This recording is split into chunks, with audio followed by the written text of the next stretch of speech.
நல்ல தகப்பனே, எங்கள் சர்வ வல்லமை உள்ள ஆண்டவரே, இந்த அருமையான நேரத்துக்காக உமக்கு ஸ்தோத்திரம். கிருபை உள்ள கரத்தில் தாழ்த்துகிறோம் அப்பா.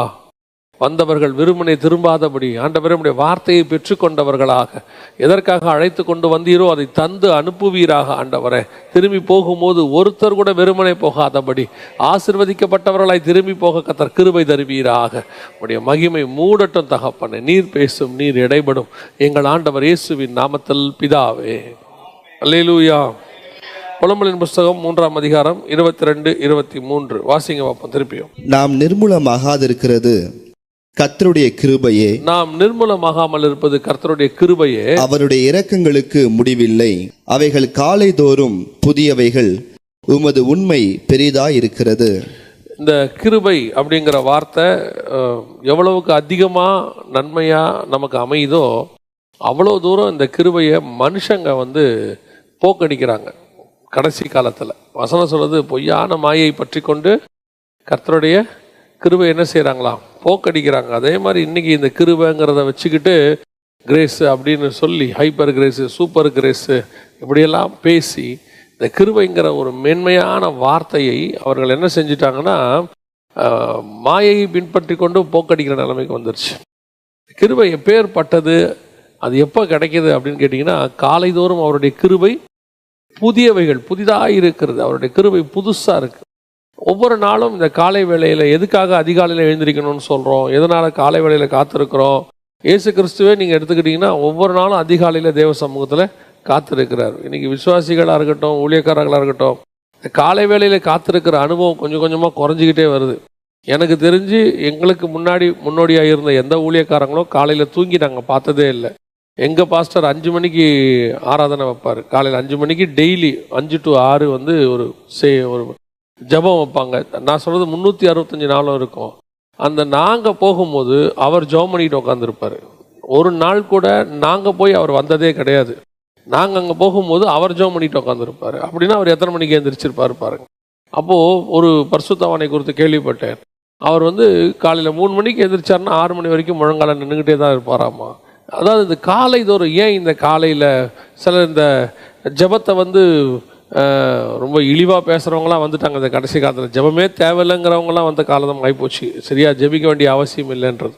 ஆனால் இந்த காலை தோறும் அவருடைய கிருபை எப்படி இருக்கிறதா, புதிதாக இருக்குது. இந்த கிருபை காலையில் நமக்கு எந்த அளவுக்கு அது நம்மளை எப்படி இருக்குன்னா, வசனம் சொல்லுது, நாம் நிர்மூலமாகாமல் இருப்பது. பல நேரங்களில் நீங்கள் காலை வேளையில் கர்த்தருடைய சமூகத்தில் உட்கார்ந்துருப்பது. அப்போது ஏசாயா 50ஆம் அதிகாரம் 4வது வசனம் சொல்லுது, இளைப்படைந்தவனுக்கு சமயத்துக்கு ஏற்ற வார்த்தை சொல்ல நான் அறியும்படிக்கு கர்த்தராகிய ஆண்டவர் எனக்கு கல்விமானின் நாவை தந்தள்ளினார். காலைதோறும் என்னை எழுப்புகிறார். கற்றுக்கொள்ளுகிறவர்களைப் போல நான் கேட்கும்படி என் செவியை கவனிக்க செய்கிறார். நல்லா கவனிங்க. இயேசு கிறிஸ்துவை பற்றின ப்ராஃபஸி இது. அவரை பற்றி சொல்லும்போது வசனம் சொல்லுது, காலைதோறும் பிதாவாகிய தேவன் அவர் என்ன பண்ணுறாரா, எழுப்புகிறார். இயேசு கிறிஸ்துவே காலையில் எழுந்திரிச்சு தான் அந்த நாளைக்குரியதை பிதா கிட்ட பெற்றுக்கொள்கிறார். இயேசு கிறிஸ்து கிட்ட பிதா எல்லா ஸ்டஃப்பையும் 3.5 வருஷத்துக்கு தேவையானதெல்லாம் மொத்தமாக எழுதி கையில் கொடுத்துட்டு, எப்பா இந்த ஃபைலில் எல்லாத்தையும் போட்டு வச்சுருக்கிறேன், டெய்லி படிச்சுக்கோன்னு சொல்லலை. இந்த மெமரி கார்டில் போட்டு வச்சுருக்கிறேன், பார்த்துக்கோன்னு சொல்லலை. இல்லைன்னா அந்த காலத்துக்கு ஏற்ற மாதிரி புத்தக சுருளில் எழுதி கொடுத்துருக்கேன். இல்லை, வசனம் சொல்லுது, ஒவ்வொரு நாளும் நீ காலையில் தான் வாங்கிக்கணும், டெய்லி காலையில் வாங்கணும். அதனால தான் ஆண்டவர் சொல்கிறார், மன்னாவை டெய்லி தான் போய் எடுக்கணும். தேவையான ஓய்வு நாளுக்கு மட்டும்தான் 2 நாளைக்கு தேவையானது கிடைக்கும். மற்ற நாளுக்கு எல்லாம் டெய்லி வாங்கணும். அப்படின்னா என்ன அர்த்தம், புதுசாக வாங்கணும். மறுநாள் வச்சுட்டிங்கன்னா அது பூச்சி வந்துடும், நாத்தம் வந்துடும், பழசு. அதாவது இன்னைக்கு ஃப்ரிட்ஜு வந்த காலத்தில் எல்லாமே பழசு தான். ஹோட்டலுக்கு போனாலே புதுசு கிடைக்குமான்னு தெரியாது. எங்கே வந்தாலும் போனீங்கன்னா இப்போது ஃப்ரிட்ஜில் வச்சது ஃப்ரோசன் ஃபுட்டுங்கிறது இன்றைக்கி நமக்கு ஆகிப்போச்சு. நம்ம அன்றாட வாழ்க்கையில் ஒன்றாகிப்போச்சு. இப்போ அதே நிலைமை தான் ஆவிக்குரிய வாழ்க்கையிலையும், ஃப்ரோசன் ஃபுட்டு. எப்போ பாருங்கள் பழைய செய்தி, அதை ஒவ்வொரு நாளும் தேவ சமூகத்தில் வாங்கி கொண்டு கொடுக்குற அனுபவமே தனி. அது ஊழியக்காரங்களுக்கு மட்டும் இல்லை, விசுவாசிக்கு ஒவ்வொரு நாளும் காலையில் நீங்கள் தேவ சமூகத்தில் உட்காந்து ஆண்டவர்கிட்ட பேசி பாருங்கள். அந்த நாளுக்குரியதை கர்த்தர் உங்களுக்கு சொல்லிடுவார். அவர் 30 வருஷத்துக்கு தேவையானதை சொல்லுவாரான்னு தெரியாது, ஆனால் அன்னைக்கு உள்ளதை சொல்லிடுவார். அதை கேட்டு வாங்குகிற அனுபவத்துக்கு வரணும். அதுதான் கிருபை புதிதாக இருக்கிறது. இயேசு கிறிஸ்துவுக்கே அதான் ஃபார்முலா. நமக்கு என்ன ஃபார்முலா? நம்ம என்னைக்காவது தான் காலையில் எழுந்திரிக்கிறோமா? இந்த மாதிரி ப்ரேயர் வச்சா காலையில் எழுந்திரிக்கிறவங்க இருக்கிறாங்க. மற்ற நாளில் அதுவும் இன்றைக்குமே எழுந்திரிக்காதவங்க எத்தனை பேர் இருக்கிறாங்க பாருங்கள். நம்ம உடனே இன்றைக்கி என்ன சாக்கு சொல்லுவாங்கன்னா, இன்றைக்கி காலைல பயங்கர மழைங்க, என்னமோ மழை இல்லாத நாள்லாம் வந்துட்ட மாதிரி. இன்றைக்கி ஏன் வரல? அன்றைக்கி மழை. சரி, மழை இல்லாத அன்றைக்கி ஏன் வரல? அன்றைக்கி மழை இல்லைங்க, அதனால் வரல. நான் மழை இருந்தால் கண்டிப்பாக வந்துடுவேன். இன்றைக்கி ஒரு குரூப் இருக்குது. ஏன் நிறைய பேருக்கு நல்ல ஆண்டவர்கிட்ட இருக்கிறாங்க, ஆனால் கர்த்தரால் ஏன் வல்லமையாக எடுத்து பயன்படுத்த முடியல அப்படின்னா, அவர்கள் அந்த அளவுக்கு தேவனுக்கு நேரம் கொடுக்கறதில்லை. புரியுதா உங்களுக்கு? நம்மக்கிட்ட ஆண்டவர் கிருபையை கொடுத்துருக்கிறாரு, அதை புதிதாக்குற வேலை யாருக்கிட்ட இருக்குது? நம்மக்கிட்ட. ரினியூவல் நம்ம தானே பண்ணணும். ரினியூவல் டெய்லி காலையில் போய் உட்காந்து தேவ சமூகத்தில் ரினியூவல் பண்ணணும். நமக்கு அதிகாலைங்கிறதே 7 இல்லை 8, ஏன் படுக்கிறதே 10 இல்லை 11. அப்படி இருக்கும்போது நம்ம எப்படி எழுந்திரிப்போம்? ஏன் காலையில் எழுந்திரிக்கணும்? அந்த கிருபை புதுசாக இருக்குன்னா என்ன அர்த்தம்? இந்த காலையில் எழுந்திரிக்க சொல்கிறாரு, அதுக்கு என்ன காரணம் அப்படின்னு கேட்டிங்கன்னா, சும்மா ஆண்டவர் எழுந்திரிக்க சொல்லலை. ஏதோ வெறும் ஆசீர்வாதத்துக்கு மட்டும் கிருபை அப்படிங்கிறது வந்து ஏதோ ஆசீர்வாதத்துக்கான வார்த்தையாக மாறிப்போச்சு இன்னைக்கு. கிருபைங்கிறது ஒரு உலக பிரகாரமான ஆசீர்வாதத்தை பெற்றுக்கொள்ளுகிறதுக்கான ஒரு கீவேர்டு மாதிரி மாற்றிட்டாங்க. கிருபை காலைதோறும் ஏன் புதிதாக இருக்கிறது? ஏன் அது ஒரு இரக்கத்தை கொடுக்குது? நாம் நிர்மூலமாகாமலபடி அந்த கிருபை ஏன் காலையில் காப்பாற்றுது அப்படின்னா, வாசிங்க. ஒரு சில சம்பவங்களை நாம் வேதத்திலிருந்து வாசிக்க போகிறோம். வாசிங்க, ஆதியாகமத்தின் புத்தகம் 3ஆம் அதிகாரம் 8வது வசனத்தை வாசிங்க. பகலில் குளிர்ச்சியான வேளையிலே தோட்டத்தில் உலாவுகிற தேவனாகிய கர்த்தருடைய சத்தத்தை கேட்டார்கள். அப்பொழுது, நல்ல போதும், நல்லா கவனிங்க. பகலில் குளிர்ச்சியான நேரத்தில் அப்படின்னு இருக்கு. பகலில் குளிர்ச்சியான நேரம்னா என்ன? எது பகலில் குளிர்ச்சியான நேரம்? அதாவது நீங்க நல்லா வாசிச்சு பாருங்க, அந்த வசனம் அவ்வளோ அழகா இருக்கு. பகலில் குளிர்ச்சியான நேரம். பகலில் குளிர்ச்சியான நேரம் அப்படிங்கிறத எதை குறிக்கிறாங்க, யார் எந்த அடிப்படையில் செய்கிறாங்க அப்படின்னு பார்த்தீங்கன்னா, இந்த பகலில் குளிர்ச்சியான நேரங்கிறது காலையில் 3 மணிலேருந்து 6 மணி வரைக்கும் தான் பகலில் ஒரு நாட்டுக்கு குளிர்ச்சியான நேரம். அதாவது அந்த 24 மணி நேரத்திலேயே அந்த 3 மணி நேரம் தான் இருக்கிறதுலே the best 3 hours for that every country. எந்த நாட்டுக்குமே அந்த நாட்டோடைய 3 to 6. ஏன்னு கேட்டால் 6 மணிலேருந்து நம்முடைய வேலைகள்லாம் ஆரம்பித்து திருப்பி நம்ம படுத்து எல்லாம் அமைதியாகி நம்ம பிரெயின் வந்து டீப் ஸ்லீப்புக்கு போய் அமைதியாக இருக்கிற நேரம் எதுனா 3 to 6. டாக்டர்ஸ் என்ன சொல்கிறாங்க, மெடிக்கலி சொல்கிறேன், டாக்டர்ஸ் என்ன சொல்கிறாங்க, அந்த 3 to 6 தான் நமது உடல்நிலை வந்து எல்லாவற்றையும் கழிவுகளை எல்லாம் சரி பண்ணி உடல் வந்து சமநிலைக்கு வருதுங்கிறான். ஆன்மீகத்தில் என்ன சொல்கிறான், 3 to 6 தான் இருக்கிறதுலே மெடிடேஷனுக்கு பெஸ்ட் டைம் அப்படிங்கிறாங்க. அதாவது சயின்டிஃபிக்கலியாக இருக்கட்டும், அது மெடிக்கலியாக இருக்கட்டும், அல்லது ஸ்பிரிச்சுவலியாக இருக்கட்டும், பகலில் குளிர்ச்சியான நேரம் ஒரு நாட்டுக்கு எது அப்படின்னு கேட்டால், ஒரு உடம்புக்கு எது அப்படின்னு கேட்டிங்கன்னா, மார்னிங் 3 to 6. இந்த பகலில் குளிர்ச்சியான நேரத்தில் கர்த்தர் ஏன் வந்தார்? பைபிளில் தேவனை அறிகிற அறிவுன்னு ஒன்று இருக்குது. பவுல் சொல்லும் போது பிலிப்பியருக்கு எழுதும்போது சொல்கிறாரு, அவரை அறிகிற அறிவின் மேன்மைக்காக. இந்த கர்த்தரை அறிகிற அறிவுன்னு ஒன்று இருக்குது. அப்படின்னா என்னங்க அப்படின்னா, கர்த்தருடைய மனநிலை, கர்த்தருடைய சுபாவங்களை புரிஞ்சுக்கிறது. அதுக்கு புரிஞ்சுக்கிறதுக்கு என்ன செய்யணும் அப்படின்னு கேட்டால் அவங்க எல்லாருக்கும் தெரியும். ஒரு ஆளோட நீங்கள் ரொம்ப பழகுனீங்கன்னா என்ன பண்ணிக்கலாம், அவரை பற்றி நல்லா புரிஞ்சுக்கலாம். நம்ம சொல்லுவோம், உன்னை பற்றி எனக்கு தெரியாதா அப்படிம்போம். ஒரு ஃப்ரெண்டோட வெளியே போவோம், சார் டீ குடிக்கிறீங்களா அப்படின்னா, எனக்கு கொடுங்க, அவன் குடிக்க மாட்டான்போம். ஏன்னா அவர் குடிக்க மாட்டார்ன்றது யாருக்கு தெரியும்? நமக்கு தெரியும். இது மாதிரி எல்லாத்துலேயும் தெரியும்.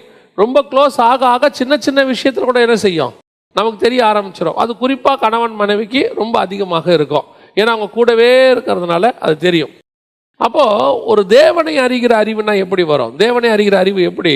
நீ தேவனோட எவ்வளவுக்கு எவ்வளவு இருக்கிறீங்களோ அவ்வளோக்கு அவ்வளோ தேவனோட இருக்கிறதுக்கு எது வழி அப்படின்னா, எவ்வளோக்கு எவ்வளோ வசனத்தோடு இருக்கிறீங்களோ அவ்வளோக்கு நீங்கள் தேவனத்தோடு இருக்கலாம், அவ்வளோக்கு தேவனை அறியலாம். இந்த வசனத்தை எவ்வளோக்கு எவ்வளோ தியானிக்கிறீங்களோ, ஏன்னா தேவனுடைய அன்பு சுபாவம், எப்போ கோவப்படுவார், எப்போ அவர் வந்து அமைதியாக இருப்பார், அத்தனையும் கர்த்தருடைய மன ஓட்டம், கர்த்தருடைய நினைவுகள் எல்லாத்தையும் நீங்கள் அறிஞ்சிக்க முடியும். எதை வச்சு அறிய முடியும் அப்படின்னு கேட்டிங்கன்னா, வசனத்தை வச்சு அறிய முடியும்.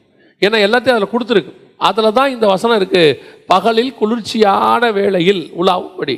ஏன் குளிர்ச்சியான வேலைன்னு போடுது அப்படின்னு கேட்டிங்கன்னா, கர்த்தர் வருகிற மனநிலையும் என்ன மூடில் வராருங்கிறதும் அந்த டைமையும் அவர் வர நேரத்தையும் வச்சுட்டு நீங்கள் என்ன செய்யலாம், கண்டுபிடிச்சிக்கலாம் கர்த்தர் என்ன மைண்டில் வராருங்கிறத. இப்போ சோதோமை அழிக்க வந்தார். எப்போ வந்தார் தெரியுமா? வசனம் சொல்லும் பகலில் உஷ்ணமான வேளையில் அப்படின்னு இருக்கும். வாசிங்க அந்த வசனத்தை. பின்பு கர்த்தர் மம்ரேயின் சமபூமியிலே அவனுக்கு தரிசனமானார். அவன் பகலின் உஷ்ண வேளையிலே, உஷ்ண வேலை ஏன்னா செம்ம சூடு. ஏன் சூடான நேரத்தில் வர்றாரு தெரியுமா? கர்த்தர் சோதோமை அழிக்க போறாரு, கோபத்தில் இருக்கிறாரு. அந்த கோபத்தை வெளிப்படுத்துறதா பகலில் உஷ்ணமான வேலை. இப்போ எலியாவை பார்க்க வருவார் 1 ராஜாக்கள் 19 பார்த்தீங்கன்னா, பார்க்க வரும்போது அங்கே 4 சம்பவம் இருக்கும். முதல்ல கண்மலை விளக்கத்தக்கதான காற்று, அடுத்து பூமி அதிர்ச்சி, அடுத்து பட்சிக்கிற அக்கினி. ஆனால் ஒன்னொன்று கிராஸ் ஆகும்போது வசனம் சொல்லும், அதிலே கர்த்தர் இல்லை, அதிலே கர்த்தர் இல்லை, அதிலே கர்த்தர் இல்லை. அதோட அர்த்தம் என்ன? அவர் அந்த மனநிலையில் இல்லைன்னு அர்த்தம். கடைசியில் அவர் மெல்லிய சத்தத்தை கேட்டு, அப்போ என்ன அர்த்தம்? கர்த்தர் இப்போ சாஃப்ட் ஆயிட்டார்னு அர்த்தம். இதுதான் கர்த்தரை அறிகிற அறிவு. இது ஒரு பார்ட் 0.01 மாதிரி. இந்த மாதிரி நிறைய இருக்குது. அப்போ இந்த இடத்துல பகலில் குளிர்ச்சியான வேலை ஏன் வரார் தெரியுமா? அவருக்கு தெரியும், நான் செஞ்சுட்டு போன எல்லாத்தையும் ஒருத்தன் கொலாப்ஸ் பண்ணிட்டான் கீழே. சர்வ வல்லமையுள்ள தேவன் தானே, அவருக்கு நல்லா தெரியும்ல. எல்லாத்தையும் ரெடி பண்ணி கொடுத்துட்டு போனேன், ஒருத்தன் என்ன பண்ணிட்டான். அது எப்படிங்க தெரியுமான்னு கேட்டிங்கன்னா, மேலே மலையில் மோசையோடு பேசிக்கிட்டு இருப்பார், கீழே சொல்லுவார் ஜனங்கள் தங்களை கெடுத்து கொண்டார்களும் பாரு. இவர்கிட்ட தான் பேசிக்கிட்டு இருப்பாரு, கீழே நடக்கிற விஷயத்தை இவன்கிட்ட சொல்லுவார், நீ கீழே இறங்கிப்போ, ஜனங்க என்ன பண்ணிட்டாங்க, தங்களை கெடுத்து கொண்டார்கள். யோசுவா சொல்றான், யுத்த சத்தம் போல கேட்குது. இவன் சொல்றான், இல்லை இல்லை அவங்க எல்லாம் கொலாப்ஸ் ஆயிட்டாங்க அப்படின்ட்டான். இதுதான் இப்போ ஆண்டவர் ஏன் பகலில் குளிர்ச்சியான வேலையில் வராரு அப்படின்னு கேட்டிங்கன்னா, பகலில் காலையில் அதிகாலையில் குளிர்ச்சியான வேலையில் போனால் அவன் எவ்வளவுதான் கொலாப்ஸ் பண்ணியிருந்தாலும் அவனை மன்னிக்கிற இடத்துல நான் போக முடியும். லேலூயா. அதுதான் கர்த்தர் அவனை மீட் பண்ணுற வர நேரம். ஏன் வராரு? அவன் வசனம் சொல்லுது, ஓசியாவின் புஸ்தகம் 6ஆம் அதிகாரம் 7வது வசனத்தை வாசிங்க. ஓசியாவின் புஸ்தகம் 6ஆம் அதிகாரம் 7வது வசனம் வாசிங்க. அவர்களோ ஆதாமை போல் உடன்படிக்கையை மீறி. ஆதாம் என்னத்தை மீறினாரு? உடன்படிக்கையை மீறிட்டாரு. என்ன உடன்படிக்கை? கர்த்தருக்கு அவருக்கு ஒரு உடன்படிக்கை இருந்துச்சு. ஆதாம், இந்த தோட்டத்தை நீ பார்த்துக்கோ, நான் உன்னை ஆசீர்வதிக்கிறேன், நீ ஆண்டு கொள்ளுங்கள், சகலத்தையும் கொடுக்குறேன், நீங்க பலுகி பெருகுங்க, எல்லாம் ஒரு உடன்படிக்கை கர்த்தர் பண்ணியிருந்தாராம் அவனோட. இப்போ மொத்த உடன்படிக்கையும் க்ளோஸ் பண்ணிட்டான், அக்ரிமெண்ட் ஓவர் ஆயிடுச்சு. இப்போ வசனம் சொல்லுது, ஆதாமை போல் உடன்படிக்கையை மீறி. இவனை இந்த உடன்படிக்கை மீறின நேரத்தில், நான் கோபத்தின் நேரத்தில் சந்திச்சா என்ன ஆகும் தெரியுமா? ஆதாம் என்ன ஆகும்? பட்சிக்கிற அக்கினி. அவரு பட்சிக்கிற அக்கினி. ஒரு இடத்துல வசனம் சொல்லுது, அவர் எரிச்சல் உள்ள தேவன். இவ்வளோ தூரம் ரெடி பண்ணி எல்லாத்தையும் கொடுத்துட்டு போயிருக்கிறேன், சிம்பிள் வேலை தான். ஒன்று சொன்னேன், இந்த எல்லாத்தையும் சாப்பிட்டுக்கப்பா, பூமியில் இருக்கிற அத்தனையும் சாப்பிட்டுக்கப்பா, இந்த ஒன்றை மட்டும் சாப்பிடாத. அவன் எல்லாத்தையும் விட்டுட்டு அந்த ஒன்றை மட்டும் சாப்பிட்டான் பாருங்க, நமக்கு எப்படி இருக்கும் யோசிச்சு பாருங்க. வீட்டில் இருக்கிற நம்ம ஒரே ஒரு விஷயத்தை தான் நம்ம சொல்லுவோம், அந்த ஒரு விஷயத்தில் தான் அவங்க தப்பு பண்ணுவாங்க. அப்பாவுக்கு எப்போ ரொம்ப கோவம் வரும் தெரியுமா? என்ன இந்த பர்டிகுலராக இதை செய்யாதேங்கிற, நீ என்ன பண்ணுற, அதைத்தான் செய்கிற. நியாயமாக அப்பா என்ன பண்ணியிருக்கணும்? ஆதாம அந்த இடத்துல மொத்தத்தையும் க்ளோஸ் பண்ணி போட்டிருக்கணும். நீங்கள் நல்லா கவனிச்சு பார்த்தீங்களா? கர்த்தருடைய வாயில ஆதாம சபிச்சார்னு வரவே வராது. வசனம் சொல்லும், உன் நிமித்தம் பூமி சபிக்கப்பட்டிருக்கோம், உன்னை என்னால் சபிக்க முடியாது. ஏன்? நான் பகலில் குளிர்ச்சியான வேலையில் உன்னை பார்க்க வந்திருக்கிறேன். இப்போ நான் வந்தது எனக்கு தெரியும், நீ கொலாப்ஸ் பண்ணிட்டேன்னு. இப்போ நான் வந்தது உன்னை சபிக்க வரல, இப்போ நீ பாவம் செஞ்சுட்ட, இந்த பாவத்துக்கு மத்தியில் உன்னை எப்படி காப்பாற்றலான்னு நான் வந்திருக்கிறேன். உன்னை அழிக்க நான் வரல. அழிக்க வந்திருந்தா சபிக்கிற பூமியில் உன்னை சபிச்சிருப்பனே. நான் காயினை சபிச்சா மாதிரி உன்னை சபிக்கிறதுக்கு எவ்வளோ நேரம் ஆகும்? அவர் காயினை சபிச்சார்ல, அந்த தேவன் தானே. அவர் நினைச்சிருந்தா ஆதாம என்ன பண்ணலாம்? சபிக்க முடியும். அவர் அவ்வளோ தெளிவாக சொல்றாரு, உன் நிமித்தம் பூமி சபிக்கப்பட்டிருக்கும். அவ்வளோதான். அந்த இடத்துல கூட பாருங்க, கர்த்தர் ஆதாமுக்கு என்னென்ன சொன்னாரோ அத்தனையும் அவன் நன்மைக்கு தான் சொல்லியிருப்பார். உனக்கு நெத்தி வேர்வை வரும், நீ உழைச்சி சாப்பிடுவ. காரணம் என்ன? அந்த நெத்தி வேர்வை வந்தாதான் உன் பாடி ஆக்டிவாக இருக்கும். நீ சாகிறதுன்னு முடிவாகி போச்சு, ஆனால் சாகிற வரைக்கும் நீ நல்லா இருக்கணும், சாகிற வரைக்கும் சந்தோஷமா இருக்கணும். அதுக்கு ஒரே வழி என்னன்றதை சொல்லி கொடுத்துட்டு போவார். ஏன் காலை தோறும் அவருடைய கிருபை புதுதாக இருக்கு தெரியுமா? நீ காலையில் காத்திருக்கும் போது ஒருவேளை நாம் உடன்படிக்கையை தவறுதலாக மீறி விட்டாலும் கூட, தெரிந்து செய்தாலும் கூட, அவருடைய கிருபை உன்னை என்னையும் பாதுகாக்கிறது. நாம் நிர்மூலமாகாதபடிக்கு. அன்னைக்கு கர்த்தர் நினைச்சிருந்தா ஆதாம என்ன பண்ணியிருக்கலாம்? க்ளோஸ் பண்ணி போட்டிருக்கலாம். அதுதான் இன்னைக்கு உங்களுக்கு எனக்கும் பெரிய ஆசீர்வாதம். ஏன் காலையில் காத்திருக்க சொல்கிறோம்? தேவ சமூகத்தில் எழுந்துறீங்கன்னு சொல்கிறோம். தேவ சமூகத்தில் கர்த்தரோட இருந்து நீங்கள் பழகிட்டீங்கன்னா, ஒருவேளை நான் சொல்கிறது நீங்கள் அப்படி செய்யணும்னு சொல்லலை, சம்டைம்ஸ், ஏன்னா விழுந்து போகாதவன்னு எனக்கு தெரிஞ்சு இயேசு கிறிஸ்துவை தவிர உலகத்தில் ஒருத்தரும் கிடையாது. ஏதோ ஒரு நிலையில் ஏதோ ஒரு இடத்துல ஒரு சின்ன பலகீனம் வருது, நம்ம விழறோம். அந்த விழற நேரத்தில் கூட நம்மை நிர்மூலமாகாமல் பாதுகாக்கிறது அவருடைய கிருபை. அந்த கிருபை நீங்கள் பெற்றுக்கொள்ள வேண்டியதுக்கு காத்திருக்கிற நேரம் எது தெரியுமா? காலை தோறும். ஒவ்வொரு நாளும் நீங்கள் காலையில் காத்திருந்துங்க. அந்த காலையில் கர்த்தர் வரும்போது உன்னிடத்தில் அநேக காரியங்களை பேசுவார். உன்னுடைய அக்கிரமங்கள் அநீதி அவன் போய் மறைஞ்சு கொள்கிறான் பாருங்க. அந்த இடத்துல அவன் அத்தி இலையில் ஆடையை செஞ்சு போட்டுக்கிறான். இந்த தேவன் என்ன பண்ணுறார் தெரியுமா? அவனுக்கு ஒரு பலி செலுத்தி ஒரு மிருகத்தை அடித்து ஒரு தோலுடைய எடுத்து அவனுக்கு போட்டுட்டு அந்த தோலை வச்சு அவனை மூடுறார். இது ஏதோ சாதாரணமாக அவனுக்கு ட்ரெஸ் வாங்கி கொடுத்ததுக்கு அர்த்தம் இல்லை, அது உடன்படிக்கை. அவனோடு கூட ஆண்டவர் என்ன செய்கிறார் தெரியுமா? ஒரு பிரமாணத்தை ஏற்படுத்துகிறார் தோல் உடையில். அதுதான் ஆசாரிப்பு கூடாரத்தில் ஆண்டவர் தபசு தோலை போட்டு மூடுனார். அதனுடைய அடையாளம் இவன் தான் மாம்சம்.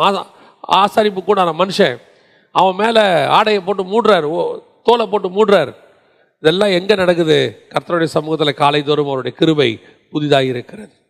ஒருவேளை நீங்கள் பலவீனப்பட்டிருந்தால், என்ன பண்ணணும்னு தெரியல, எப்படி தேவ சமூகத்துக்கு போகணும்னு தெரியல, பல நேரங்களில் நமக்கு ஒரு கில்ட்டினஸ் இருக்குது, செஞ்சிடறோம், பாவத்தில் விழுந்துடுறோம், நான் இதுக்கப்புறம் என்ன செய்யறது? சிலருக்கு அதுக்கப்புறம் ஆண்டவர் சமூகத்துக்கு போகிறதுக்கு அவனுக்கே வெக்கப்படுவான். வெக்கப்பட்டு என்ன பண்ணுவோன்னா ஆண்டவர்கிட்டே போக மாட்டான். அதுக்கப்புறம் ஜெபம் பண்ண மாட்டாங்க, பைபிள் வாசிக்க மாட்டாங்க, சர்ச்சுக்கு வர மாட்டாங்க.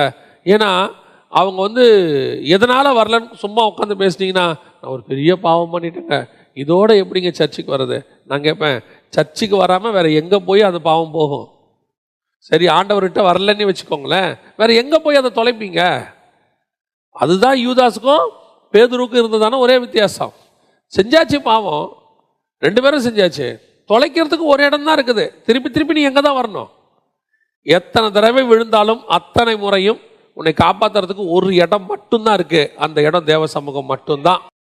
ஏன்னா உனக்கு கில்ட்டியாக இருக்குதோ என்ன இருக்குதோ, நான் சொல்கிறேன், வெக்கப்பட்டுக்கிட்டு முகத்தை மூடிக்கிட்டாவது எலியா மாதிரி முன்னாடி நின்றுங்க, அது காப்பாற்றி விட்டுரும். நீங்கள் அதுக்கு பயந்துக்கிட்டு வேறு எங்கேயாவது போயிட்டீங்கன்னா உங்களை அது காப்பாற்றாது. அது யூதாசை நாண்டு கொண்டு சாகிற மாதிரி உன்னை மரணத்துக்கு நேராக நடத்திடும். காலை தோறும் அவருடைய கிருபை புதிதாக இருக்கிறது. ரெண்டாவது வாசிங்க, ஆதியாகமத்தின் புஸ்தகம் 19ஆம் அதிகாரம் 15-16 வாசிங்க. ஆதியாகமத்தின் புஸ்தகம் 19ஆம் அதிகாரம் 15-16. கிழக்கு வெளுக்கும் போது அந்த தூதர் லோத்தை நோக்கி, பட்டணத்திற்கு வரும் தண்டனையில் நீ அழியாதபடிக்கு எழுந்து உன் மனைவியையும் இங்கே இருக்கிற உன் 2 குமாரத்திகளையும் அழைத்து கொண்டு போ என்று சொல்லி அவனை துரிதப்படுத்தினார்கள்.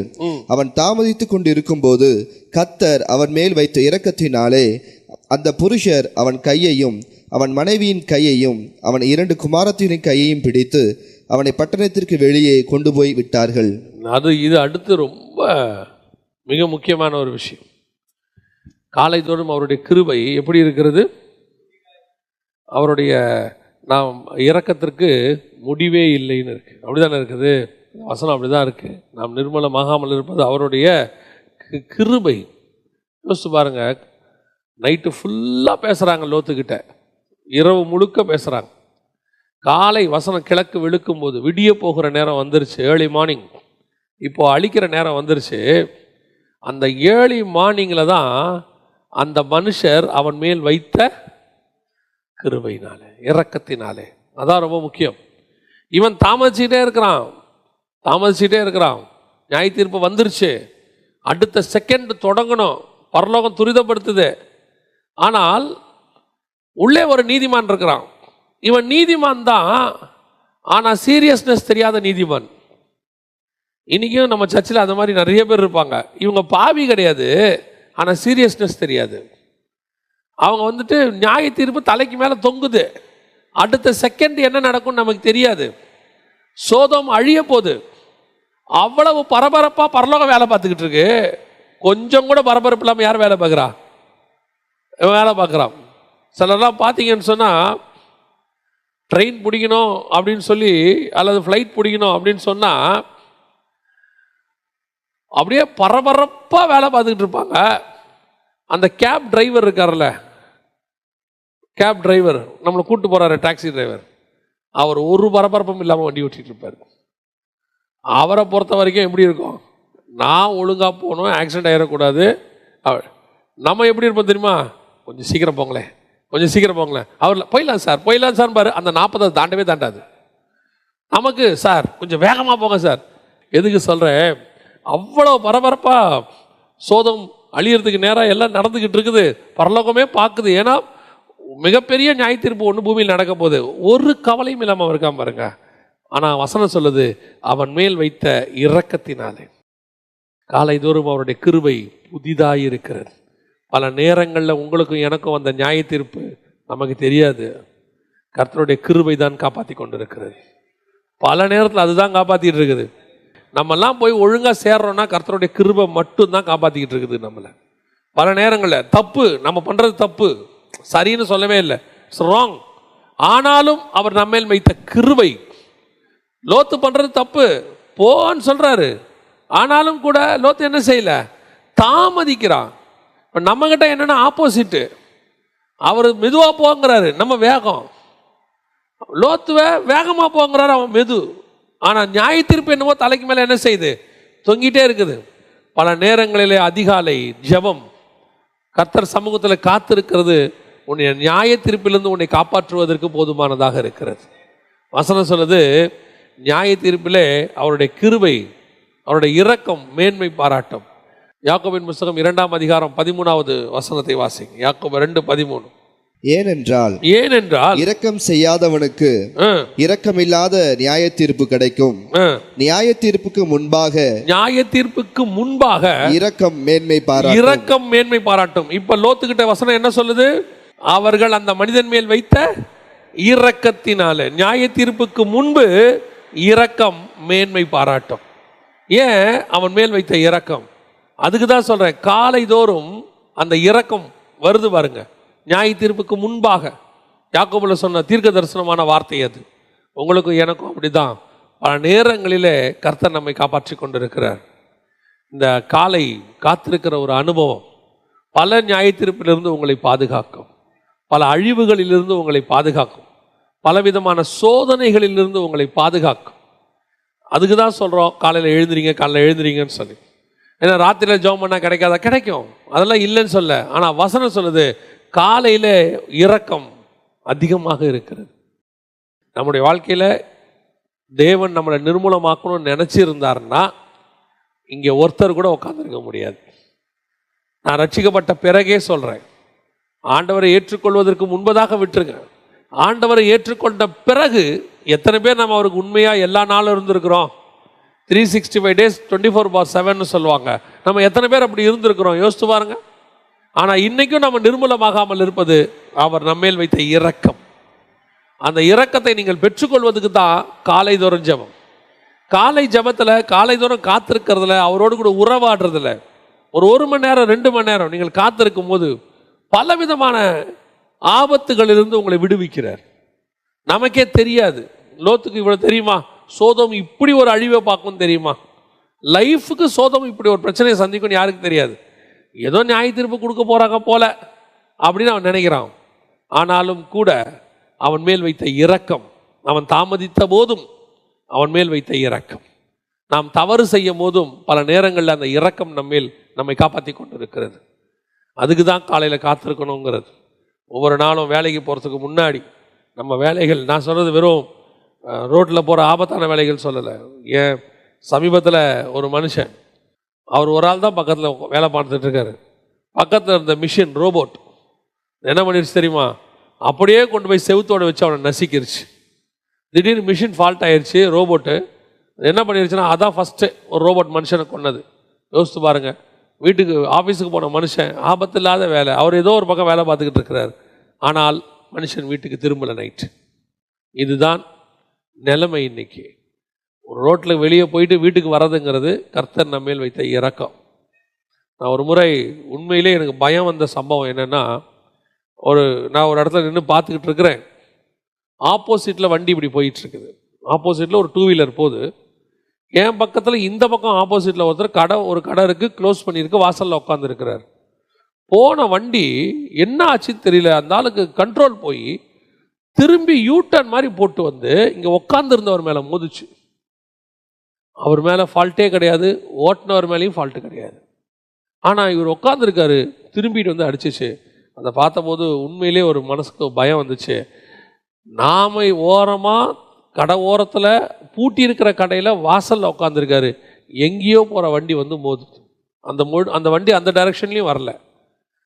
நாமெல்லாம் வண்டிக்கு நேராக போன ஆள், எத்தனையோ தடவை வண்டிக்கு நேராக போய் கட்டடிக்கிறது, இப்படி போகிறது அப்படி போகிறது, கிராஸ் பண்ணும்போது ஃபோன் பேசிக்கிட்டே கிராஸ் பண்ணுறது, எவ்வளவோ இதெல்லாம் தப்பு, சரின்னு சொல்லலை, ராங். ஆனால் ஏதோ ஒரு இரக்கம் உங்களை என்னையும் காப்பாற்றி கொண்டு வந்து உட்கார வச்சிருக்குது. நாம் நிர்மூலமாகாமல் இருப்பது அவருடைய கிருபை. அதாவது நாம் தப்பு செய்கிறோம், கர்த்தர் காப்பாற்றுறாரு, நம்ம அதை மாற்றி எடுத்துக்கிறோம், கர்த்தர் காப்பாற்றுறாரு தப்பு செய்யலான்னு இல்லை.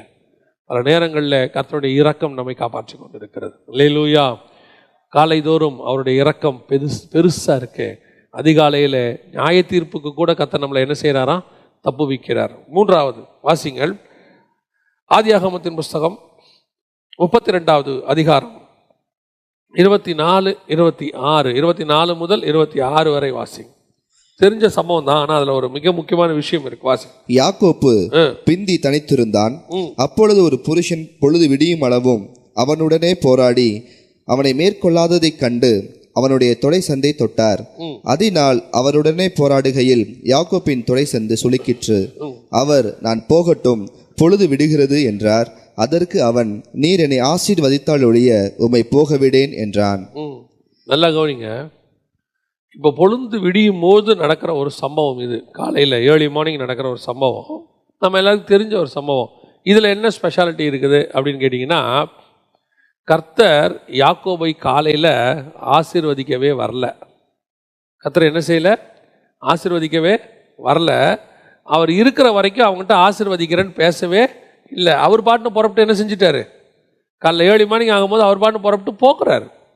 அவர் எதுக்கு வந்தார்னா, காலையில் வரப்போகிற ஏசாவை குறித்து இவன் என்ன பண்ணிட்டு இருக்கிறான், பயந்துட்டு இருக்கிறான். கம்ஃபர்ட் பண்ண வந்தார். பயப்படாத, நான் இருக்கிறேன், ஒன்றும் பண்ண மாட்டான் ஏசான்னு சொல்கிறதுக்கு தான் வந்தார். இந்த பையன் அதுக்கு முன்னாடியே பயங்கரமான பிளான்லாம் பண்ணுறான். அவனுக்கு ஆஃபரிங்கெல்லாம் முன்னாடியே அனுப்பி விட்டு, கிஃப்டெல்லாம் அனுப்பி விட்டு எல்லாம் பண்ணுறான். ஆனாலும் இவனுக்கு என்ன வரல, சமாதானம் வரல. அப்புறம் மனைவிகள் பிள்ளைகளை ஒரு பக்கமோ மற்ற மறுமணியாட்டிகள்லாம் இன்னொரு பக்கமும் வச்சு என்னென்னவோ பண்ணுறான். அவனால் முடிஞ்ச வரைக்கும் எல்லாம் செய்கிறான். செஞ்சும் இவனுக்கு என்ன வரல, சமாதானம் வரல. இப்போ அவர் எதுக்கு வந்தார் அப்படின்னு கேட்டிங்கன்னா, அவனை சமாதானப்படுத்தி, சரி யாக்கோபு இருக்கட்டும், ஒன்றும் பயப்படாத, ஏசா அவனை ஒன்றும் பண்ண மாட்டான்னு சொல்கிறதுக்கு தான் வந்தார். ஆனால் இவனை ஆசீர்வதிக்கிற பிளான் அவருக்கு அந்த இடத்துல இல்லை. என்னங்க அப்படி சொல்கிறீங்க, நீங்களும் கூட இருந்தீங்களான்னு? இல்லை, கர்த்தர் உண்மையிலே அந்த இடத்துல கர்த்தர் அவனை ஆசீர்வதிக்கிற பிளான் இல்லை. ஏன் அப்படி சொல்கிறோம் அப்படின்னு கேட்டிங்கன்னா, வாசிங்க, அதே ஆதியாகமத்தின் புஸ்தகம் 35ஆம் அதிகாரம் 9, 10 வாசிங்க பார்ப்போம். யாக்கோப்பு பதான் அராமிலிருந்து வந்த பின்பு தேவன் அவனுக்கு மறுபடியும் தரிசனமாகி. இப்ப நல்லா கவனிங்க, மறுபடியும் தரிசனம். இப்ப வந்து யாக்கோபு கேட்கல, இங்க நான் உங்களை பார்க்கணும்னு கேட்கல. அவன் பதாம் அராமிலிருந்து வந்து நார்மலா இருக்கான். பதாம் அராமிலிருந்து வந்தபோது கர்த்தர் அவனுக்கு மறுபடியும் தரிசனமாகி அவனை ஆசீர்வதித்து இப்ப கேட்டான். அவன் 32 தான் கேட்டான், ஆண்டவரே நீர் என்னை ஆசீர்வதித்தாலே உம்மை நான் விடமாட்டேன்னு சொல்றான். ஆனா அந்த இடத்துல அவனை ஆசீர்வதிக்கணுன்றது அவர் பிளானே இல்லை. அவர் சொல்றார், நீ என்னை உடியாங்கிறாரு. கடைசியா நீர் ஆசீர்வதித்தால் ஒழிய உம்மை நான் விடமாட்டேன் சொன்ன பிறகு, உன் பேர் என்ன, இஸ்ரவேல், நான் உன்னை ஆசீர்வதிக்கிறேன்ட்டு போயிட்டார். அவ்வளோதான், வேற எதுவுமே சொல்லலை. நான் உன்னை ஆசீர்வதிக்கிறேன், மனுஷனோடும் தேவனோடும் போராடி மேற்கொண்டாயே அப்படின்னு சொல்லிட்டு போயிட்டார். ஆனால் இங்கே பாருங்க, 10ஆம் ராமையில் வந்து கர்த்தர் மறுபடியும் அவனுக்கு தரிசனமாகி, வாசிங்க, அவனை ஆசீர்வதித்து இப்பொழுது உன் பேர் யாக்கோப்பு, இனி உன் பேர் யாக்கோப்பு என்னப்படாமல் இஸ்ரவேல் என்று உனக்கு பேர் வழங்கும் என்று சொல்லி. இப்போ இதை அவர் எங்க பண்ணிட்டாரு, 32லயே பண்ணிட்டாரு. அவன் கேட்டதுக்கு அதை சொல்லிட்டாரு. ஆனா 35ல் திருப்பி இவரே வந்து சொல்றாரு, இனி உன் பேர் யாக்கோபு எனப்படாமல் இஸ்ரவேல் எனப்படும். வாசிங்க, தொடர்ந்து வாசிங்க. இஸ்ரவேல் என்று உனக்கு பேர் வழங்கும் என்று சொல்லி அவனுக்கு இஸ்ரவேல் என்று பெயரிட்டார். பின்பு தேவன் அவனை நோக்கி, நான் சர்வ வல்லமையுள்ள தேவன், நீ பலுகி பெருகுவாயாக. இதெல்லாம் அங்க சொல்லவே இல்லை பாருங்க. இதே விஷயம்தான் அங்க நடக்குது, ஆனா என்ன செய்யல, சொல்லவே இல்லை. ஏன்னா அங்க அவனுக்கு இதை சொல்ற ஒரு பிளான்ல இல்லை. அங்க வந்தது கம்ஃபர்ட் பண்ணத்தான் வந்தார். நீ ஏசாவுக்கு பயப்படாத, பார்த்துக்கலாம், அதான் வந்தார். ஆனால் நடந்தது என்ன, அவன் காலையில் அவர் காலை பிடிச்சிக்கிட்டு கதர்னான்னு இருக்குது. ஓசியாவின் புஸ்தகம் சொல்லுது, அவன் அழுது கெஞ்சினான். அவன் தூதனானவரோடு கூட போராடி மேற்கொண்டான் இருக்குல்ல. அதில் பார்த்தீங்கன்னு சொன்னால் ஓசியா புஸ்தகம் 12ஆம் அதிகாரம் 4வது வசனம் வாசிங்க. அவன் தூதனானவரோட போராடி மேற்கொண்டான், அழுது அவரை நோக்கி கெஞ்சினான். அழுது அவரை நோக்கி கெஞ்சினான் அப்படின்னா என்ன அர்த்தம்? நைட் எல்லாம் போராடினார. எப்படி போராடி இருக்கான் தெரியுமா? காலை பிடிச்சிக்கிட்டு அழுது இருக்கிறான். நமக்கு யாக்கோபுல இது ஆதியாகமத்தில் பார்க்கும்போது எப்படி இருக்குது, மனுஷனோடும் தேவனோடும் போராடி மேற்கொண்டாயே. தேவனே அவன் என்ன பண்ணிட்டானா, மேற்கொண்டான். அப்படின்னா என்ன அர்த்தம்? மல்யுத்தம் போட்டான்னு இருக்குது. நமக்கு நினச்சிக்கிட்டோம் காலை பிடிச்சிக்கிட்டு சண்டை போட்டான், என்னமோ ஆண்டவர் அவனை விட்டு ஓட முடியாது, அப்படி லாக் பண்ணிட்டான். நம்ம ஊரில் சொல்லுவாங்க லாக் பண்ணிட்டான் அப்படின்னு. அவரை மேற்கொள்றதுக்கு ஒரே ஒரு வழி தான் இருக்கு. காலை பிடிச்சிக்கிட்டு அழுது கெஞ்சினா அவரை நீங்கள் ஜெயிச்சிடலாம், மேற்கொள்ளலாம். ஜெயிச்சிடலான்னா என்ன அர்த்தம்? மேற்கொள்ள. எப்படி மேற்கொள்ளலாம்? அவர் கொடுக்க முடியாத ஒன்று இப்போ இல்லை உனக்குன்னு தான் வந்தார். ஆசீர்வாதத்தை நான் இப்போ கொடுக்க வரல, ஆனால் நான் அழுது அந்த ஆசீர்வாதத்தை வாங்குவேன். நீர் கொடுக்க வரல, நான் வாங்குவேன். ஆனால் என்னால் வாங்க முடியும். என்ன யாக்கோபு விட? அதெல்லாம் விட முடியாது. சில பசங்களுக்கும் சரி சகோதரிகளுக்கும் சரி ஒரு ஒரு வெப்பன் வச்சிருக்கிறாங்க, ஒரு ஆயுதம். என்ன தெரியுமா? பேசி பார்ப்பாங்க, அடுத்து அழுது பார்ப்பாங்கல்ல, அழுது சாதிப்பாங்க, சாதிச்சிருவாங்க. பேசி நடக்காததை அழுது சாதிப்பாங்க. அது பெண் பிள்ளைகள் இருக்கு பாருங்க, பெண் பிள்ளைகள் அப்பா கிட்ட சாதிக்கிறது, அதை ஒன்றும் பேசாது. ஃபஸ்ட்டு வந்து கேட்கும், டேடி இப்போ முடியுமா முடியாதா அப்படின்னு. அப்பா சொன்னார் முடியாது. அந்த முகம் மாறும் பாருங்க, அவ்வளோ சீக்கிரம் இவர் முகமும் மாறும், அப்படியே சோகமாகும். இவருக்கு வேலைக்கே போக மனசு வராது. இப்போ என்ன, ஏன் இப்படி உட்காந்துருக்க நீ? ஒன்றும் இல்லை, அவ்வளோதான், சரி போ, கதை முடிஞ்சு. அழுது சாதித்தான். நிறைய பேர் அப்படி இருக்காங்க. அதில் ஃபஸ்ட்டு நம்பர் 1 ஆள் யாருன்னா பைபிளில் யாக்கோபு தான் சொல்லி கொடுத்தது இந்த உலகத்துக்கு. நீங்கள் அவர்கிட்ட நீங்கள் பேசியெல்லாம் வாங்க முடியாது. என்ன, நீங்கள் வந்து அவர்கிட்ட பேசி அற்புதமாக வசனம் பேசி ஏசாயா இப்படி சொல்லுகிறதே, உடன்படிக்கை அப்படி சொல்லுதே அப்படின்னா அவருடைய போடான்ட்டு போயிடுவார். ஆனால் காலை பிடிச்சிட்டேன்னு வச்சுக்கோங்களேன், ஒன்றுமே செய்ய முடியாது. என்ன, எதுக்காக இதை சொல்கிறேன் தெரியுமா? 35ஆம் அதிகாரத்தில் வர வேண்டிய ஆசீர்வாதத்தை 32ஆம் அதிகாரத்திலேயே வாங்கிட்டான் அவன் கையில். ஆசீர்வதிக்கவே தேவன் வரல, ஆசீர்வாதத்தை கொடுக்கவே வரல, ஆனால் வாங்குவேன்.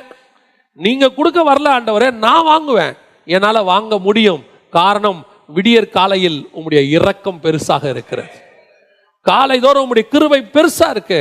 அந்த நேரத்தில் என் கண்ணீரும் சேர்ந்துச்சுன்னா நீங்க என்னை தாண்டி போகவே முடியாது ஆண்டவரே. கர்த்தர் உனக்கும் எனக்கும் ஒவ்வொரு நாள் காலையில் இப்படித்தான் வச்சிருக்கிறார். உனக்கு ஒருவேளை ஆசீர்வாதம் இல்லை என்றாலும் கூட, அது பின்னாடி வருகிறதா இருந்தாலும் கூட, உன்னால் போராடி தேவனிடத்தில் வாங்க முடியும். அதுக்கு இதுதான் யாக்கோபு வச்சிருக்கிறது. எவ்வளோ பெரியதான ஒரு விஷயம் பாருங்க. அதாவது நம்ம படிக்கிறதுக்கு சாதாரணமாக இருக்கு, வானத்தையும் பூமியும் உண்டாக்கின தேவனை மனசை மாத்திராம பாருங்க. அவன் வானத்தையும் பூமியும் உண்டாக்கின தேவனுடைய மனசை கரைய பண்றான் பாருங்க.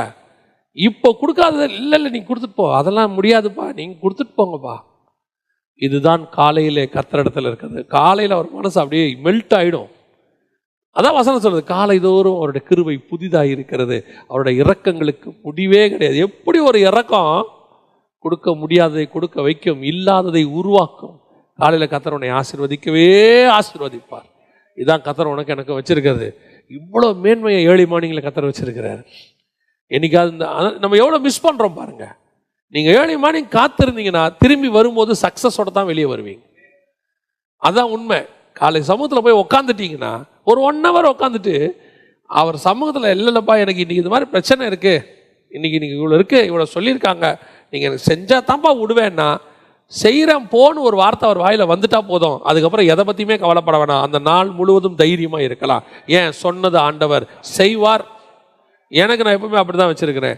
எனக்கு அந்த வார்த்தை மட்டும் வந்துடணும். அந்த வார்த்தை அவர்கிட்ட இப்போ இன்னைக்கு ஒரு சாட்சின்னு வச்சுக்கோங்களேன். பாஸ்டர் சொல்லிட்டாங்க, நாளை காலையில் நீங்களே கொடுங்கண்ணே அப்படின்ட்டாங்க. அன்றைக்கே சொல்லிட்டாங்க காலையில் கொடுங்கன்னு. நேற்றுக்கு ஆண்டவர் வார்த்தையை கொடுத்துட்டாரு. நேற்று இங்கே முடிச்சதுலேருந்து போய் ஜெபம் பண்ணுறேன், படுக்க போகிற வரைக்கும் ஜெபம் பண்ணுறேன், 11 மணி வரைக்கும். நல்ல டயர்ட் வேறு, வார்த்தையே வரல. காலையில் கிட்டத்தட்ட ஒரு 3:30 மணிக்கு எழுந்திரிச்சிட்டேன், வார்த்தையே வரல. இங்கே 5 மணிக்கு வரணும், 5:30க்கு. 5 மணிக்கு ரெடி ஆகிட்டு இருக்கிறேன். அந்த ஒரு மனசில் சமாதானம் இல்லை. கொடுக்கலாம், இப்போ டைரியில் ஏற்கனவே பல செய்திகள்லாம் இருக்குது, தூசி தட்டி கொடுக்கலாம். இல்லை அதில் ஒன்று எடுத்து கூட நம்ம, ஏன்னா பழக்கப்பட்ட செய்தியை பேசுறது ரொம்ப ஈஸி, ஆல்ரெடி எக்ஸ்பீரியன்ஸ்டு. ஆண்டவரே ஒரு வார்த்தை ஏதோ ஒன்று, நம்ம ரொம்ப நாள் கழிச்சு அந்த சர்ச்சுக்கு போகிறோம், உங்ககிட்ட ஒரு வார்த்தை வந்தால் அது ஜனங்களுக்கு பேசும். ஏதோ நம்ம ஃபில்ஃபில் பண்ணிட்டு போகிறதில்ல 45 நிமிஷம். 5 மணிக்கு கர்த்தர் ஒரு வார்த்தையை கொடுக்குறாரு காலை தோறும் அவருடைய. நான் நினச்சிக்கிட்டேன் காலையில் நைட்டு கேட்டப்போ கொடுக்காத ஆண்டவர் காலையில் கொடுக்குறாரு பாருங்க. காலையில் வாங்கிடலாம் அவர்கிட்ட இருந்து, காலையில் என்ன செஞ்சிடலாம், வாங்கிடலாம். காலையில் 3:30 மணிலேருந்து கேட்டுக்கிட்டே இருக்கிறோம். 5 மணிக்கு சரி இந்த வார்த்தையை கொண்டு போய் கொடு. இப்போ நமக்கு முழு சந்தோஷம். எவ்வளோ மழை அடிக்குது, ஒன்றும் கவலை கிடையாது, வார்த்தை கிடச்சிருச்சு, அவ்வளோதான் சந்தோஷம். இதுதான் ஆசீர்வாதம். பல நேரங்களில் வராததை கூட உங்களால் வர வைக்க முடியும். பல நேரத்தில் நீங்கள் யோசிக்கிறீங்க தெரியுமா, இது எனக்கு வராது, கிடைக்காது, சான்ஸே இல்லைன்னு. ஆண்டவர் சொல்கிறாரு, காலையில் என் சமூகத்துக்கு வா, நீ அவர் சமூகத்தில் உட்காந்து அழுது அவர் இருதயத்தை கரைச்சி, என்னடா இது உனக்கு தானே, சரி உனக்கு தான் போ அப்படின்றவர். அல்லேலூயா. கடைசியாக காலையில் என்ன நடக்குது சொல்லிவிட்டு நாம் ஜெபம் முடிக்கலாம். வாசிங்க மத்தேயு சுவிசேஷம் 28ஆம் அதிகாரம் 1-2 வசனங்களை வாசிங்க. ஓய்வு நாள் முடிந்து வாரத்தின் 1ஆம் நாள் விடிந்து வருகையில் மகதலேனா மரியாளும் மற்ற மரியாளும் கல்லறையை பார்க்க வந்தார்கள்.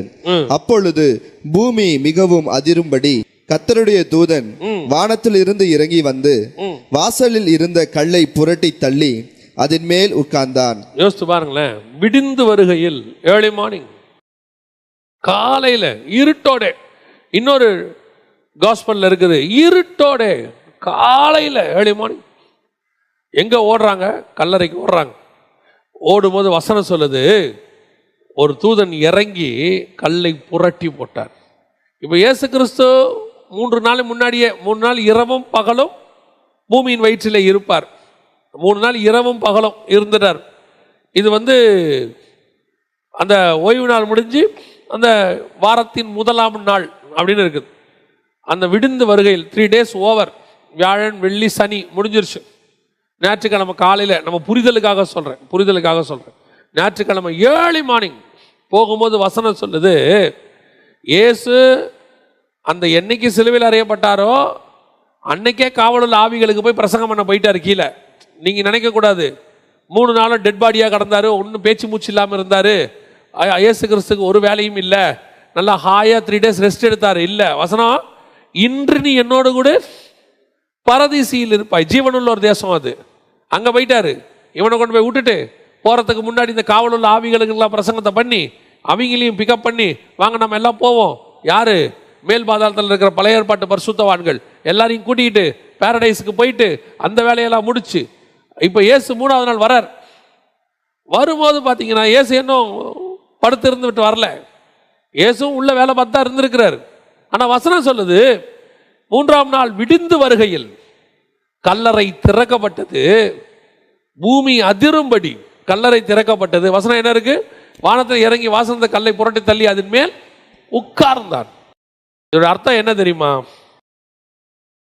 அதுக்கு முன்னாடி உள்ள அத்தனை காரியத்தையும் கர்த்தர் பூசாக்க போறாரு. பழையவைகள் எல்லாம் ஒளிஞ்சு போகுது. நியூ விஷயத்தை ஸ்டார்ட் பண்றார். நியூ கவனன்ட், புதிய உடன்படிக்கையை ஸ்டார்ட் பண்ண போறாரு. பாவ மன்னிப்புக்கு பிறகு பூமி புதுசா இன்னைக்கு தொடங்குது. புரியுதா? ஏதோ சாதாரணமான விஷயம் இல்லை. 4000 வருஷத்தினுடைய பாவத்தை அன்னைக்கு சுமந்து தீர்த்து முடிச்சிட்டார் இயேசு. Everything over. இப்போ புது பூமி பிறக்குது. எப்படி? நல்லா கவனிங்க. எப்படி முதல் 2000 வருஷத்துல தண்ணியில பூமியை கழுவுனார் ஆண்டவர். புரியுதா? கழுவி நியூ புதுசா பூமி அன்னைக்கு ஸ்டார்ட் ஆகிற மாதிரி. அது நோவா காலத்துல பேழையிலேருந்து வெளியே வந்து, நோவா பேழையை விட்டு வெளியே வந்து புது பூமியை ஸ்டார்ட் பண்ற மாதிரி. அது இப்ப இயேசு கல்லறையிலேருந்து வெளியே வந்து புது பூமியை ஸ்டார்ட் பண்றாரு. ஏன்? அப்ப தண்ணியால கழுவினாரு, இப்ப ரத்தத்தால கழுவி முடிச்சிட்டார். நியூ கவர்னன்ட் ஸ்டார்ட் ஆகுது. எப்போ ஸ்டார்ட் ஆகுது தெரியுமா? விடிந்து வருகையில், ஏர்லி மார்னிங். முதல்ல வாசிச்சோம், காலையில் வரும்போது ஆதாம் உடன்படிக்கையை மீறினான். அந்த உடன்படிக்கையை ஆண்டவர் மன்னித்து அவனை அழிக்காம வச்சுக்கிட்டார்.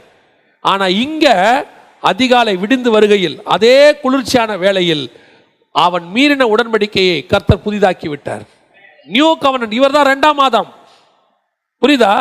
அவன் தோட்டத்திலிருந்து செஞ்ச தப்ப இவர் கெத்சமனே தோட்டத்திலிருந்து கல்வாரிக்கு போய் புதுசாக்குறார். விடிந்து வருகையில் நியூ கவர்னன்ட், புது பூமி கர்த்தர் புதிதாக்கி நம்ம கையில் கொடுத்தார். அதுக்கு முன்னாடி இருந்தது வேறு, அதுக்கப்புறம் இருக்கிறது வேறு. அந்த செப்பரேஷனை குறிக்கிறதான் விடிந்து வருகையில். உங்களுக்கும் எனக்கும் ஆண்டவர் அப்படிதான் ஒவ்வொரு நாள் காலையிலையும் புதிதான காரியத்தை வச்சிருக்கிறார். காலைதோறும் அவருடைய கிருபை, அதுதான் புது கவர்னன்ட். காலையில் ஓப்பன் ஆச்சு புது கிருபை. இது வரைக்கும் இருந்த காலை அல்ல, இது வேறு விதமான காலை. இந்த காலையில் கர்த்தருடைய பழைய மரணத்தை ஒழிச்சிட்டார், உன் பழைய பாவத்தை ஒழிச்சிட்டார், உன்னுடைய சாபங்களை ஒழிச்சிட்டார், உன்னுடைய கட்டுகளை ஒழிச்சிட்டாரு. இப்போ எல்லாமே புதுசு, நியூ. அது எப்போ கிடைக்கும் தெரியுமா? காலையில் தான் கிடைக்கும். அப்போ ஆண்டவர் சொல்றாரு, அந்த காலையில் போகிற மகதலேனா மரியாளுக்கு தான் அது கிடைச்சிச்சு. பாருங்க, பேதுரு அப்போஸ்தலர், யோவான் அப்போஸ்தலர், 11 அப்போஸ்தலர் எல்லாரும் சொல்லுவாங்க, கர்த்தர் யாருக்கு தரிசனமானார்? முதல்ல மகதலேனா மரியாளுக்கு தரிசனமானார். மகதலேனா மரியாள் வீட்டில் இருந்து கர்த்தர் போய் மகதலேனா மரியாளை வீட்டில் பார்த்தாரா? இல்லை, மகதலேனா மரியாள் கல்லறைக்கு வந்ததுனால கர்த்தர் மகதலேனா மரியாளை பார்த்தாரா? கல்லறைக்கு வந்ததுனால. அவர் முதல் தரிசனம் மகதலேனா மரியாளுக்கு கொடுக்கணுங்கிறதல்ல, முதல்ல பார்க்க வந்தது அதனால தான் அவரை பார்த்தா. இப்ப மகதலேனா மரியாளுக்கு முதல்ல காலங்கத்தால பேதுரு வந்திருந்தா, அப்ப கர்த்தருடைய நோக்கம் மகதலேனா மரியாளுக்கு தான் கொடுக்கணும் இல்ல. கர்த்தருடைய நோக்கம், யார் என்னை காலையில் தேடி வருகிறானோ அவனுக்கு தான் என் முதல் தரிசனம். அது காட்ஸ் பிளான். மகதலேனா மரியாள் என்பது ஒரு சபை, ஸ்திரீக்கு அடையாளம். எந்த சபை காலைதோறும் காத்திருக்கிறதோ அந்த சபை கர்த்தரை காலையிலே பார்க்கும். காத்திருக்கிற சபை விடிந்து வருகையில், ஏர்லி மார்னிங். இயேசு உயிர்த்தெழுந்தாரா இல்லையா தெரியாது. இப்ப நாங்க வந்தது செத்த உடம்புக்கு சுகந்த வர்க்கத்தை போடத்தான் வந்தோம். நாங்க வந்தது பழசா ஏதாவது ஒன்று கிடைக்கும் தான் வந்தோம். நாங்க வந்தது இன்னும் பெருசா எதிர்பார்த்து வரல. ஆனா நாங்க வந்த நேரம் புதுசு கிடைக்கிற நேரம். அதுதான் காலைதோறும் அவருடைய கிருபை புதிதாக இருக்கிறது. நீ காத்துருங்களேன், உன் அறிவுக்கு எட்டாத எத்தனையோ காரியத்தை கர்த்தர் காலையில் செய்வார். நான் ஒரு காரியத்தை சொல்லிவிட்டு முடிக்க விரும்புகிறேன். இது நெகட்டிவ் பேரபிள் மாதிரி, நெகட்டிவ் எக்ஸாம்பிள் மாதிரி, சரியா? அதாவது ஆண்டவர் சில நேரத்தில் என்ன சொல்லுவார் பைபிளில், புளித்த மாவுக்கு சமானமாய் பரலோக ராஜ்யம் இருக்கிறது என்பார். புளித்த மாவுங்கிறது பரிசேயர் சதுசேயருடைய கள்ள உபதேசம். அதை ஏன் பரலோக ராஜ்யத்துக்கு கம்பேர் பண்ணுறாரு அப்படின்னா, எப்படி இந்த புளித்த மாவு மற்ற மாவெல்லாம் மாற்றுமோ அந்த மாதிரி ஒரு கள்ள உபதேசம் எப்படி ஒரு மனுஷனை மாற்றுமோ அந்த மாதிரி பரலோகம் அதை விட வேகமாக செய்யுங்கிறார். கம்பேரிசன். அந்த மாதிரி தான் இப்போ நான் உங்களுக்கு சொல்கிறேன்.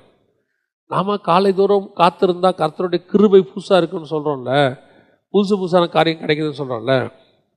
இந்தியாவிலே ஒரு பெரிய பிஸ்னஸ் மேன் இருக்கிறார், நம்பர் 1ன்னு வச்சுக்கோங்களேன். இன்றைக்கி நம்பர் 1 or 2ல் இருக்கிறார். அந்த மனுஷனை பற்றி சமீபத்தில் பேசிகிட்டு இருக்கும்போது, காலையில் அந்த மனுஷன் கூப்பிடுவாரான் 3 மணிக்கு 4 மணிக்கு. அந்த ஆள் ஏன் காலையில் எழுந்திரிக்கிறான்? முதல்ல நாம் காலையில் கர்த்தரை சந்திக்க எழுந்திரிக்கிறோம், கரெக்ட் தானே? ஏன்னா நமக்கு காலையில் கர்த்தருடைய கிருபை இருக்குது, கர்த்தர் காலையில் வராரு, நம்ம தப்பு பண்ணால் மன்னிக்கிறாரு, நியாய தீர்ப்பில் பாதுகாக்கிறாரு, உடன்படிக்கையை புதுப்பிக்கிறாரு, அதனால நம்ம காலையில் எழுந்திரிக்கிறோம். நியாயம், நமக்கு ஒரு ரீசன் இருக்குது. இது எதுவுமே யாருக்கு இல்லை? அவனுக்கு இல்லை, அந்த ஒரு பிஸ்னஸ் மேனுக்கு கிடையாது. ஆனால் அந்த மனுஷன் என்ன செய்கிறாரு? காலையில் எழுந்திரிக்கிறார். எழுந்திரிச்சிட்டு 3 மணி 4 மணிக்கு எழுந்திரிச்சிட்டு திடீர்னு கூப்பிடுவாராம் அவர் அசிஸ்டன்ஸை, வாங்க கொஞ்சம் பேசணும் பாரான். இப்போ அசிஸ்டன்ஸ் எல்லாம் எத்தனை மணிக்கு போகணும்? ரெடி பண்ணி போய் நிற்கணும். அவர் கூப்பிட்ட உடனே 1/2 hour போயிடணும். 3 மணி 4 மணிக்கு உட்காந்து பேசிட்டு இருப்பாங்க டீ குடிச்சிட்டு. யோசித்து பாருங்க, ஒரு உலக பிரகாரமாக காலையில் எழுந்திரிச்சு அந்த குளிர்ச்சியான நிலையில் அந்த மெடிடேட் பண்ணுற நேரத்தில் ஒருத்தங்க உட்காந்து தன் வேலையை பற்றி சிந்திக்கும் போது அவன் இந்தியாவிலே நம்பர் 1 மாறிடுறான். நம்ம சும்மா சாதாரணமாக பிள்ளைகளை சொல்லுவோம், நீங்கள் பார்த்துருக்கீங்களா, காலையில் படிடா. முந்திலாம் சொல்லுவாங்க, நம்ம ஸ்கூலில் சொல்லி கொடுப்பாங்க, காலை எழுந்தவுடன் படிப்பு. ஏன்னா அந்த நேரத்தில் நீ படிக்கும் போது அது மனசில் என்ன செய்யுது, லைஃப்பில் பதிஞ்சிரும், அப்படியே இருதயத்தில் பதிஞ்சிரும். அதுக்கு தான் அந்த ஏர்லி மார்னிங். இவங்கெல்லாம் ஸ்பிரிச்சுவலாக ஏந்திரிக்கல, இவங்கெல்லாம் ஃபிசிக்கலி ப்ராக்டிக்கல் லைஃபுக்காக அதை யூஸ் பண்ணுறாங்க. அந்த கால வேலையை நீங்களும் நானும் ஸ்பிரிச்சுவலி யூஸ் பண்ணால் எப்படி இருக்கும் பாருங்க. அவன் இந்தியாவையே பிடிக்கிறான்னா நீங்கள் நானும் உலகத்தையே பிடிக்க முடியும். ஸ்பிரிச்சுவலி சொல்கிறேன் பாருங்க. தொழுமரத்தில் கை காலையும் கட்டி ஒருத்தனை போட்டாங்க. வசனம் சொல்லுது, அவன் படுத்து தூங்கலை, அவன் காயத்தை நம்ம என்ன பண்ணல, மேன்மைப்படுத்தலை. அவன் அடித்தாங்க பிடிச்சாங்க, அவன் ஜெயிலில் போயிட்டு என்ன பண்ணுறான் தெரியுமா, பாட்டு பாடிக்கிட்டு இருக்கிறான். அவன் பாருங்க பாட்டு பாடிட்டு இருக்கான், தூங்கலை. பேதுரு ஜெயிலில் தூங்கினாரு, 4 பேர் செத்தான். அவர் ஜெயிலை விட்டு போனவொடனே என்ன ஆயிடுச்சு, 4 பேர் செத்தான். பிடிச்சி என்ன பண்ணிட்டாங்க, அவனை கொலை பண்ணிட்டாங்க. ஆனால் பவுல் சிறைச்சாலையில் துதித்து பாடினா 4 பேர் ரட்சிக்கப்பட்டான். அல்லேலூயா. இதான் முக்கியம். நீ காலையில் காத்திருந்து உபத்திரவத்துக்கு மத்தியில் ஜெபம் பண்ணிப்பாரு, கர்த்தர் உன்னுடைய விஷனை உலக விஷனா மாற்றுவார், ஜீவனை கொடுக்குற விஷனா மாற்றிடுவார். இன்றைக்கி நாம் ஏர்லி மார்னிங்கை மறந்துட்டோம், ஏர்லி மார்னிங்கை இழந்துட்டோம். காலையில் எழுந்திரிக்காத குடும்பம் உருப்படாது. இல்லைங்க, நாங்கள் லேட்டாக படுக்கிறோம். படுக்காத, 10 மணிக்கு படுங்க. என்ன பண்ண போகிறீங்க, எதுக்கு வாட்ஸ்அப் உட்காந்து பார்த்துக்கிட்டு இருக்கிறீங்க, எதுக்கு உட்காந்து ஃபேஸ்புக் பார்த்துக்கிட்டு இருக்கிறீங்க, எல்லாத்தையும் 10 மணிக்குள்ளே முடிங்க. ஏர்லி மார்னிங் 3 மணிக்கு 4 மணிக்கு எழுந்திரிங்க. எதுக்காக தெரியுமா, நீங்கள் எழுந்திரிக்கிறது உங்களுக்காக மட்டும் இல்லை, உங்களுக்கு வருகிற நியாய தீர்ப்பிலிருந்து தப்பிப்பதற்காக, உங்களுடைய பாவங்களிலிருந்து விடுதலை பெறுவதற்காக, உங்களுக்கு வைத்த ஆசீர்வாதத்தை நீங்கள் புதுப்பித்துக் கொள்வதற்காக. You can get the new கவர்னன்ட், புது உடன்படிக்கையை தேவனிடத்தில் பெற்றுக்கொள்வதற்காக ஆண்டவர் சொல்றாரு, காலை வேளையிலே நீ காத்திரு, அவருடைய கிருபை காலைதோறும் புதிதாக இருக்கிறது. நம்ம ஜெபம் பண்ண போறோம் தேவ சமூகத்தில். எல்லா கண்களை மூடுவோமா. நன்றி ஆண்டவரே, கோடான கோடி ஸ்தோத்திரம் அப்பா. காலைதோறும் உம்முடைய கிருபை புதிதாக இருக்கிறது ஆண்டவரே. Thank you Jesus. நன்றி ஆண்டவரே, உமக்கே மகிமை மகிமை மகிமை மகிமை.